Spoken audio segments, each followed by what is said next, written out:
আসসালামু আলাইকুম সবাইকে। আমাকে স্পষ্ট শুনতে পাওয়া যাচ্ছে আশা করি। কিছুক্ষণ আগে ঢাকা মেডিকেল কলেজে একটি অপ্রত্যাশিত ঘটনা হয়েছে। আমরা শুনতে পেয়েছি যে ঢাকা মেডিকেল কলেজে যারা ডাক্তার রয়েছেন তাদের উপর একটা অতর্কিত হামলা হয়েছে। আমরা যখনই বিশ্ববিদ্যালয়ের শিক্ষার্থীরা এই খবরটি আমাদের কাছে এসেছে যে বিশ্ববিদ্যালয়ের একটা রোগী যারা ছিল তাদের মধ্য থেকে হয়তো কেউ অপ্রত্যাশিতভাবে মারা গিয়েছে, তখন একটা সংক্ষুব্ধ পক্ষ ডাক্তারদের উপরে অতর্কিত হামলা চালায়। একটা বিষয় আমি স্পষ্ট করতে চাই আপনাদের, আমাদের যে গণ অভ্যুত্থানের যে মূল স্পিরিট ছিল, আমাদের যে গণ অভ্যুত্থানের যে জায়গাটি ছিল, সেই জায়গাটি কিন্তু হচ্ছে ন্যায্যতার ভিত্তিতে সমাজ প্রতিষ্ঠিত হবে, একটি সিস্টেম ডেভেলপ করবে এবং এই সিস্টেমের মধ্য থেকেই হচ্ছে আমাদের সমাজ, রাষ্ট্র তথা আমাদের দেশ পরিচালিত হবে। এখন দেখেন আপনারা, যে আমরা দেখছি যে বিভিন্ন জায়গা থেকে যে এই ধরনের কাজগুলো করা হচ্ছে, যেমন আজকে ডাক্তারদের উপরে হচ্ছে অতর্কিত হামলা করা হলো। একটা রুগী মারা যাচ্ছে, তার পেশাদারি কার্যক্রম ডাক্তার যখন চালাচ্ছে, এখন রুগী যদি মারা যায়, এখন ডাক্তাররা কি আপনি যদি ফোর্স করেন যে আমার রুগীকে বাঁচাই দিতে হবে, এখনই বাঁচাই দিতে হবে, মানে বাঁচাই দিতেই হবে, মানে এটা তো প্রফেশনালিজমের মধ্যে পড়ে না ভাই। মানে এটা কেমনে সম্ভব যে আপনার ডাক্তারদের মতো করে কাজ করতে দেওয়া উচিত। আমি যদি তাকে ফোর্স করি, আমি দেখেছি আমরা বেশ অনেক দিন এই আন্দোলন পরবর্তী সময়ে, দীর্ঘ সময় আমরা হচ্ছে হসপিটালে ভিজিট করেছি। সেখানে দেখেছি যে ডাক্তাররা কি পরিমাণ নিরলসভাবে পেশাদারিত্বের সাথে তারা হচ্ছে কাজ করার চেষ্টা করে। এখন আমি যদি ডাক্তারদেরকে ফোর্স করি যে আমার একটা রুগী এখনই আপনাকে বাঁচাই দিতে হবে, এখনই তাকে সুস্থ করে তুলতে হবে, এখনই আপনাকে তাকে ওষুধটা দিতে হবে, এখনই কাটা ঘা শুকাই দিতে হবে, এটা তো সম্ভব না। মানে এটা তো সিস্টেম না ভাই, এটা তো প্রফেশনাল জায়গার মধ্যে তো এটা যায় না। প্রফেশনালি এটা এভাবে ডিল করে না।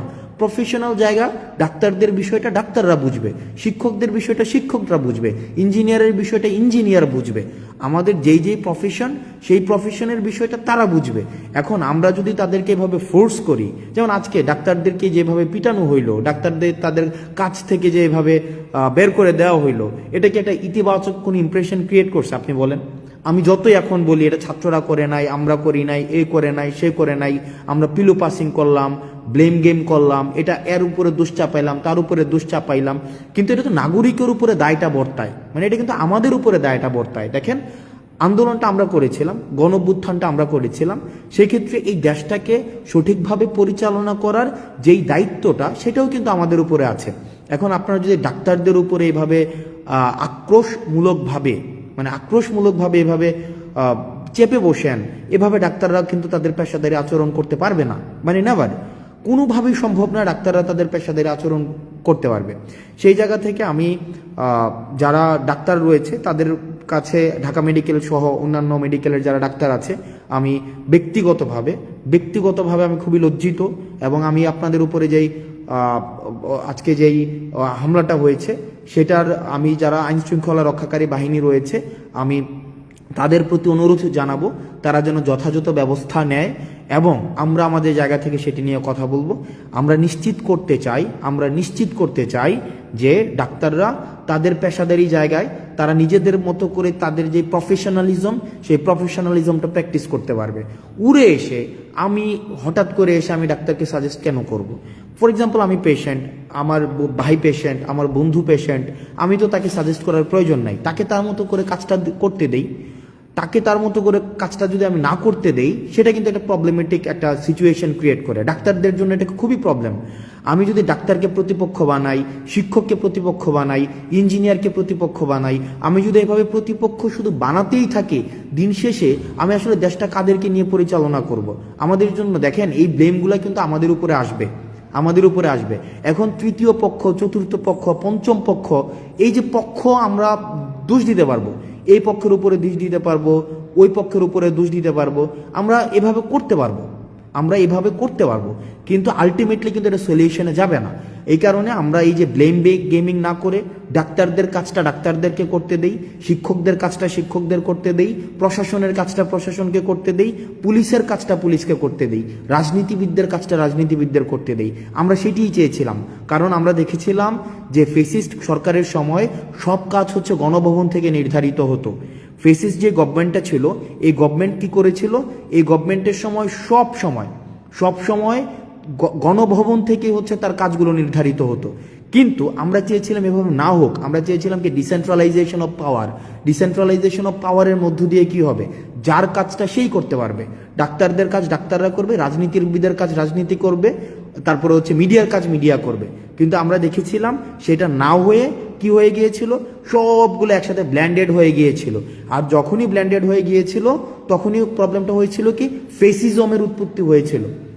তো সুতরাং আমি আপনাদের কাছে অনুরোধ করব, আপনাদের জায়গা থেকে অনুরোধ করব, বিভিন্ন জায়গাতে বিভিন্ন ডাক্তারদের উপরে, শিক্ষকদের উপরে এই ধরনের যে অপ্রত্যাশিতভাবে হামলাগুলো হচ্ছে সেগুলো নিন্দনীয়।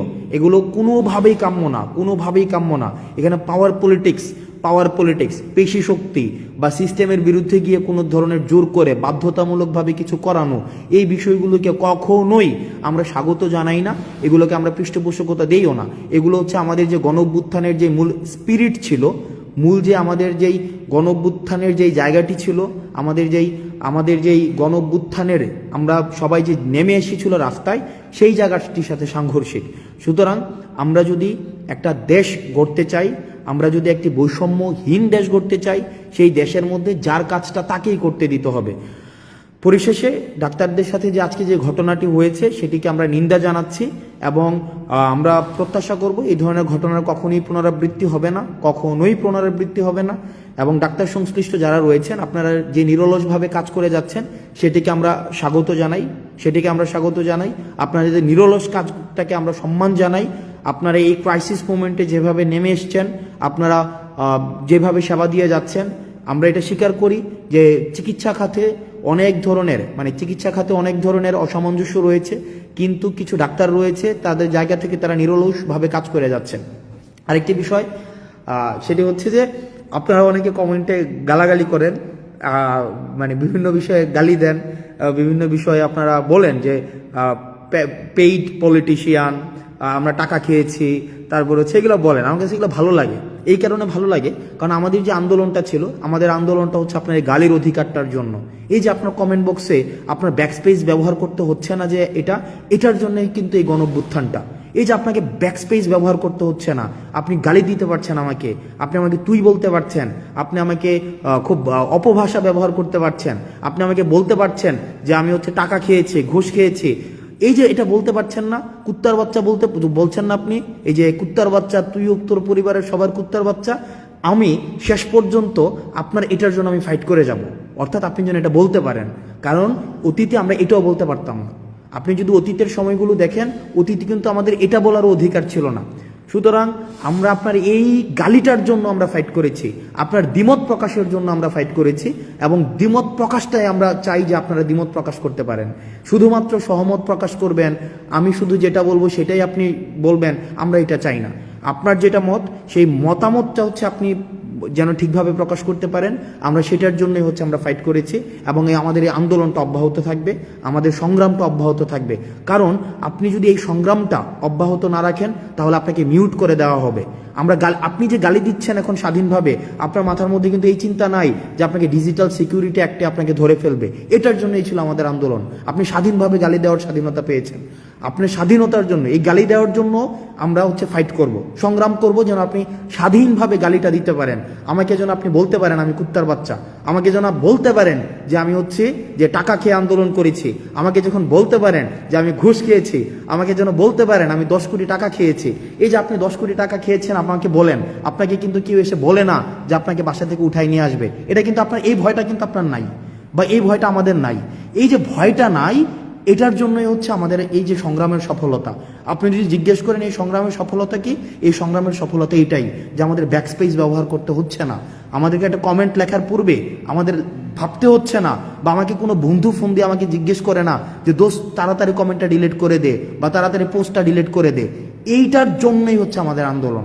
এবং আমি মনে করি এই জায়গায় হচ্ছে আমাদের সফলতা, যে আপনি অন্তত স্বাধীনভাবে গালি দিতে পারছেন, সবাইকে স্বাধীনভাবে গালি দিতে পারছেন। কিন্তু আমরা একটা জায়গায় স্পষ্ট করতে চাই, স্বৈরাচার ফেসিস্ট হাসিনা আমাদেরকে বিভিন্নভাবে দমন করার চেষ্টা করেছে, আমাদেরকে বিভিন্নভাবে আমাদেরকে ব্লেম দিয়েছে, ট্যাগ দিয়েছে, আমাদের অর্থ লোপাটের আমাদের অভিযোগ এনেছে, কিন্তু কিচ্ছু করতে পারেনি। কারণ আমাদের নৈতিক যেই শক্তিটা, মানে নৈতিক যে শক্তিটা, এই নৈতিক শক্তি হচ্ছে আমাদের সততা। আমরা সৎ ছিলাম আমাদের জায়গা থেকে। কোনো ধরনের আজকে পর্যন্ত, এখন পর্যন্ত আমি যখন আপনার সাথে কথা বলছি, এখন পর্যন্ত আমাদের কোনো ধরনের যেই আপনার লিগ্যাল কোনো এলিগেশনস আজকে পর্যন্ত প্রমাণ করতে পারিনি। তো সুতরাং আমরা আমাদের যতক্ষণ পর্যন্ত আমাদের নৈতিকতার জায়গাটা স্পষ্ট থাকবে, স্বচ্ছ থাকবে, ততদিন পর্যন্ত এই সংগ্রামটা চলবে। আপনাদের অনেকে বলেছেন যে 10 কোটি টাকা আমরা খেয়েছি, 10 কোটি, 20 কোটি, 30 কোটি লাক্সারিয়াস গাড়িতে চলাফেরা করি। ব্যক্তি আসনাদ আব্দুল্লাহ, ব্যক্তি সার্জিস আলম, নাহিদ আসিফকে যারা আগে থেকেই চিনেন, আমাদের যে বিষয়টা, এই যে লাইভ বন্ধ করেন সমস্যা হবে, এই কমেন্ট এখন আর করতে হয় না। যে ফেসবুক পোস্ট ডিলিট করেন সমস্যা হবে, বা কমেন্ট ডিলিট করেন সমস্যা হবে, এই যে কমেন্ট ডিলিট করেন সমস্যা হবে, লাইভ বন্ধ করেন সমস্যা হবে, এই যে কাজটা করতে হচ্ছে না, এটাই আমাদের সফলতা। এই যে আজকে মানে আমি বিশ্বাস করেন, আপনারা যখন কমেন্টে গালি দেন, আমি মনে করি যে না, ফাইন, এটার জন্য আমরা ফাইটটা করেছি, যে আমরা অ্যাটলিস্ট স্বাধীনভাবে আমরা গালি দিতে পারি, অ্যাটলিস্ট স্বাধীনভাবে আমার মত প্রকাশ করতে পারি। কেউ এসে আমাকে ফোন করে বলছে না যে কমেন্টটা ডিলিট করে দাও যে তোমার সমস্যা হবে, বা পোস্টটা ডিলিট করে দাও তোমার সমস্যা হবে, বা লাইভটা বন্ধ করে দাও তোমার সমস্যা হবে, বা লেখাটাকে মুছে ফেলো তোমার সমস্যা হবে। এটার জন্যই মূলত হচ্ছে আমরা আন্দোলনটি করেছিলাম। এখন এই আন্দোলনের, সংগ্রামের এই স্পিরিটটি যদি ধরে রাখতে চাই, তাহলে আপনাদের মাথায় রাখতে হবে, চাঁদাবাজদের বিরুদ্ধে দাঁড়াতে হবে, অন্যায়ের বিরুদ্ধে দাঁড়াতে হবে, যারা পেশাদার তাদের কাজটা তাদেরকে করতে দিতে হবে, যারা লেখক তাদেরকে লিখতে দিতে হবে, যারা মিডিয়া কর্মী তাদেরকে স্বাধীনতা দিতে হবে, যারা চিকিৎসক তাদের চিকিৎসা করার স্বাধীনতা তাদের মতো করে দিতে হবে, যারা ইঞ্জিনিয়ার তাদের কাজটা তাদের মতো করতে দিতে হবে, যারা শিক্ষকদের কাজটা শিক্ষকদের মতো করতে দিতে হবে। সেখানে যদি আমরা হস্তক্ষেপ করি, তাহলেই কিন্তু সেটা স্বাধীনতা পরিপন্থী, তাহলেই কিন্তু এটা সংগ্রাম পরিপন্থী। আমরা ঠিক যে আমরা মত প্রকাশের স্বাধীনতার জন্য আন্দোলন করেছি, দ্বিমত প্রকাশের স্বাধীনতার জন্য আন্দোলন করেছি, আমরা প্রত্যেকটা মানুষের তার কাজ যেটা, সেটার স্বাধীনতার জন্য আন্দোলন করেছি। এই আন্দোলনের স্পিরিটটা যেন নষ্ট করতে না পারে আমাদের বিভিন্ন উপলক্ষ তৈরি করার মধ্য দিয়ে, সেটির জন্য আমাদের সবসময় সচেতন থাকতে হবে, সব সময় সচেতন থাকতে হবে। কারণ মনে রাখতে হবে যে আমাদের যে অর্জনটি হয়েছে, এই অর্জনটি হচ্ছে প্রাথমিক অর্জন। এই অর্জনের ধারাবাহিকতাটি যদি আমরা রক্ষা করতে চাই, এই ধারাবাহিকতা রক্ষা করার জন্য আমাদের লড়াইটি, সেটি হচ্ছে চলমান, এবং আমাদের লড়াইটিকে অব্যাহত রাখতে হবে। আমরা আমাদের জায়গা থেকে সামাজিকভাবে যেই প্রবলেমগুলা অ্যারাইজ করেছে, আমাদের এখন সোশ্যাল কিছু প্রবলেম অ্যারাইজ করেছে, চাঁদাবাজি বেড়ে গিয়েছে, বিভিন্ন জায়গায় হচ্ছে পদত্যাগ করানো হচ্ছে, বিভিন্ন জায়গায় দেখছি আমরা সিস্টেমের বাইরে গিয়ে বাধ্য করা হচ্ছে বিভিন্ন পদত্যাগ করানোর জন্য। এইসব বিরুদ্ধে আমাদের কথা বলতে হবে, সামাজিকভাবে কথা বলতে হবে। এখানে এমন না যে এটা নেতা নির্ভর, একজন নেতাই কথা বলবে, প্রত্যেকের জন্য ওপেন ফ্লোর।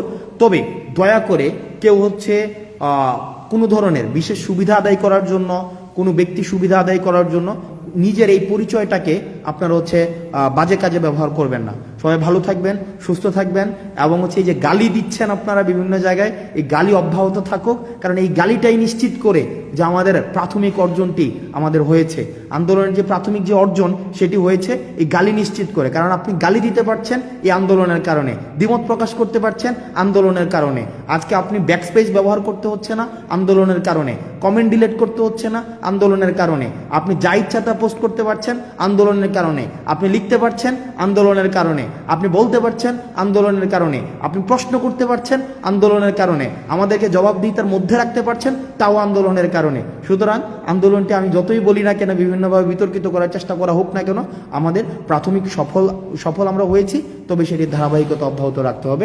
সালামু আলাইকুম।